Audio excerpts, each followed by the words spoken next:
മാധ്യമമായ കേരള കൗമുദിയിൽ പ്രസിദ്ധീകരിച്ച രസകരമായ ഒരു ലേഖനം ഇപ്പോൾ ശ്രദ്ധ നേടുകയാണ്.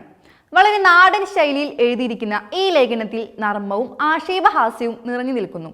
നമുക്ക് ആ ലേഖനത്തിലോട്ട് കടക്കാം. ഒരു ആക്ഷേപഹാസ്യത്തിലൂടെയാണ് ഈ ലേഖനം തുടങ്ങുന്നത് തന്നെ. പങ്കജാക്ഷിയെ പങ്കിയെന്നും പങ്കജാക്ഷിനെ പങ്കനെന്നും വിളിക്കുന്നത് നമ്മുടെ നാട്ടുനടപ്പാണ്. പത്മിനി, പത്മജ, പത്മാവതി എന്നിവർ പപ്പിയാകുന്നതും അപ്പച്ചൻ അപ്പിയാകുന്നതും ഇഷ്ടക്കൂടുതൽ കൊണ്ടാണ്. ഇഷ്ടം വല്ലാതെ കൂടുന്ന സമയങ്ങളിൽ ഭർത്താക്കന്മാരെ അമ്പട കൊച്ചുകള്ള എന്ന് വിളിക്കുന്നവരുമുണ്ട്. ദേവലോകം, പാതാളം, പരിപ്പ്, സിലോൺ കവല, വിയറ്റ്നാം, മോസ്കോ തുടങ്ങിയ സ്ഥലപ്പേരുകൾ അഭിമാനത്തോട് തന്നെയാണ് മലയാളക്കര ചേർത്ത് പിടിക്കുന്നത്. കാര്യങ്ങളുടെ ഇരിപ്പുവശം ഇങ്ങനെയൊക്കെയാണെങ്കിലും ഭാവി പ്രധാനമന്ത്രിയായ രാഹുൽ ഗാന്ധിയോട് ഇഷ്ടം വല്ലാതെ അങ്ങ് കൂടി UP-യിലെ നോയിഡ ജില്ലാ കളക്ടർ മനീഷ വർമ്മ പപ്പുമോനെ എന്ന് വിളിച്ചത് ഒട്ടും ശരിയായില്ല. പോസ്റ്റിന് താഴെ കളക്ടർ അദ്ദേഹത്തിന്റെ ഒരാളിൽ നിന്നുള്ള നിങ്ങളെക്കുറിച്ചും നിങ്ങളുടെ പപ്പുവിനെ കുറിച്ചും ആലോചിക്കുന്നു എന്ന കമന്റാണ് ഇപ്പോൾ കേസായിരിക്കുന്നത്. ഭാവി പ്രധാനമന്ത്രിയെ സിഖുകാരുടെ വെടിയേറ്റ് വീരമൃത്യു വരിച്ച ഇന്ദിരാ പ്രിയദർശിനിയുടെ കൊച്ചുമോനെ ആക്രമിച്ചത് ശരിയായില്ലെന്ന് രാജ്യാന്തര സിഖുകാരടക്കം നിസ്സാര കാര്യമല്ല. 2014 മുതൽ ഉദ്യോഗസ്ഥ മാടമ്പിമാർ രാഷ്ട്രീയത്തിൽ പിടിമുറുക്കുന്നതിന്റെ തെളിവാണ് തന്റെ തലയിൽ ആരോ ഹാക്ക് ചെയ്തെന്നും ആ ഭീകരൻ പണിയാണെന്നും മനീഷ് വർമ്മ വെളിപ്പെടുത്തുകയും ഹാക്കർമാർക്കെതിരെ കേസ് നൽകുകയും ചെയ്തെങ്കിലും ശ്രദ്ധിക്കേണ്ട അമ്പാൻ എന്ന് പറഞ്ഞ് നൈസായി ഒഴിയാനാവില്ല. വില കൂടിയ കൂണുകറി ചപ്പാത്തിയിൽ കോരിയെടുത്ത് ഇടയ്ക്കിടയ്ക്ക് കഴിക്കുന്നതും മയിലുകൾക്കും മുതലകൾക്കുമൊപ്പം കള്ളനും പോലീസും കളിക്കുന്നവർക്കും സാധാരണക്കാരന്റെ വേദന മനസ്സിലാകില്ല. ഇവർ ഇന്ത്യ എന്താണെന്നും തറവാട്ടു മഹിമ എന്താണെന്നും മനസ്സിലാക്കണം. ഒരു സ്റ്റേഷനിലെ ചായക്കാരായിരുന്നവരോടും സിൽബന്ദികളോടും ഇതൊന്നും പറഞ്ഞിട്ട് കാര്യമില്ല.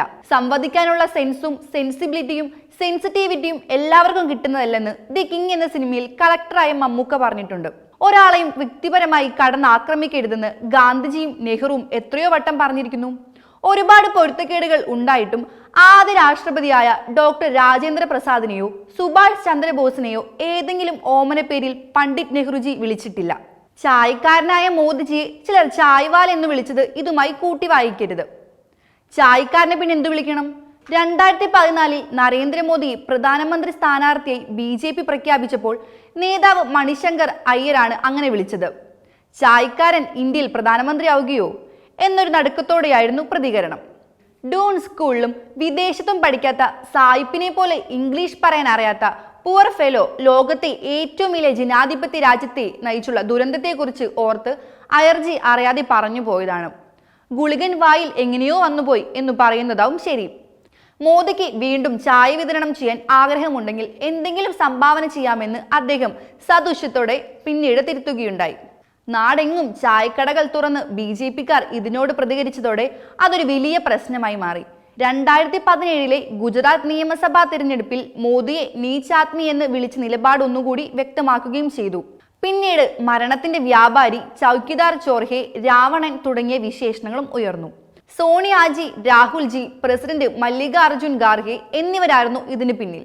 2019 പാർലമെന്റ് തിരഞ്ഞെടുപ്പിന് മുന്നോടിയായി ദുബായിൽ ലഭിച്ച വരവേൽപ്പിനെ തിരഞ്ഞെടുപ്പ് പ്രചരണ സമ്മേളനമാക്കി രാഹുൽജി ചൗക്കിദാർ ചോർഹെ എന്ന് പലതവണ വിളിക്കുകയും തിങ്ങി നിറഞ്ഞ സദസ് അത് ഏറ്റുവിളിക്കുകയും ചെയ്തു.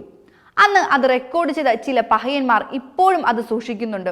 ഒരു വിദേശ രാജ്യത്ത് രാഷ്ട്രീയ എതിരാളികളെ വ്യക്തിപരമായി ആക്രമിച്ചത് മാന്യതയല്ലെന്ന് ചില പ്രമുഖ കോൺഫറൻസ് സ്വകാര്യമായി പ്രതികരിച്ചിരുന്നു. ഓമനത്വമുള്ള കുട്ടികളെ പപ്പു എന്ന് വിളിക്കുന്നത് ഉത്തരേന്ത്യയിൽ പൊതുവെയുള്ള രീതിയാണെന്നാണ് സംഘികളുടെ വിശദീകരണം. രാജീവയുടെ മകനെ, ഇന്ദിരാജിയുടെ കൊച്ചുമോനെ സ്നേഹം കൂടുമ്പോൾ പിന്നെ എന്ത് വിളിക്കാനാണെന്ന ചോദ്യവും. എടാ രാഹുല എന്ന് വിളിച്ചാൽ ബഹുമാനം കുറഞ്ഞു പോകും. അല്ലയ രാഹു എന്ന് വിളിച്ചാൽ അതിന്റെ അർത്ഥവും മാറുന്നു. കഴിഞ്ഞ ലോക്സഭാ തെരഞ്ഞെടുപ്പിൽ ശക്തമായി തിരിച്ചെത്തിയ രാഹുൽജി ലോക്സഭയിൽ ഒന്നും കത്തിക്കേറിയപ്പോഴും പരിവാരങ്ങൾ പരിഹസിച്ചു. 99 മാർക്ക് കിട്ടിയ കുട്ടി വിജയം ആഘോഷമാക്കിയപ്പോൾ 100-ലല്ല 500-ലാണ് 99 എന്ന് അധ്യാപകൻ തിരുത്തിയ പഴയൊരു കഥ പറഞ്ഞാണ് രാഹുൽജി മോദി ഇരുത്തിയത്. കുട്ടിയാണെന്ന ഒരു പരിഗണന പോലും നൽകിയില്ല.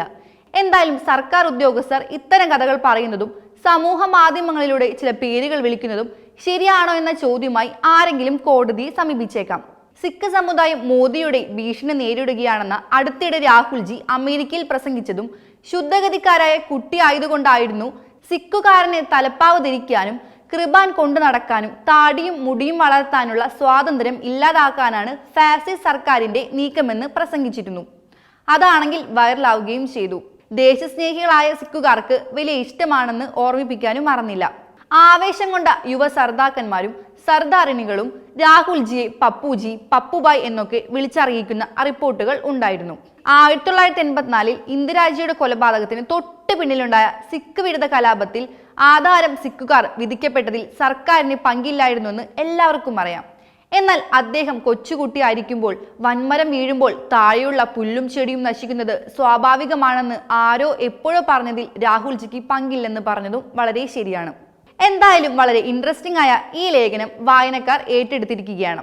ഇനിയും കേരള കൗമുദിയിൽ ഇത്ര നല്ല ലേഖനങ്ങൾ വരട്ടെ എന്ന് പ്രത്യാശിച്ചുകൊണ്ട് ഞാൻ വരട്ടെ.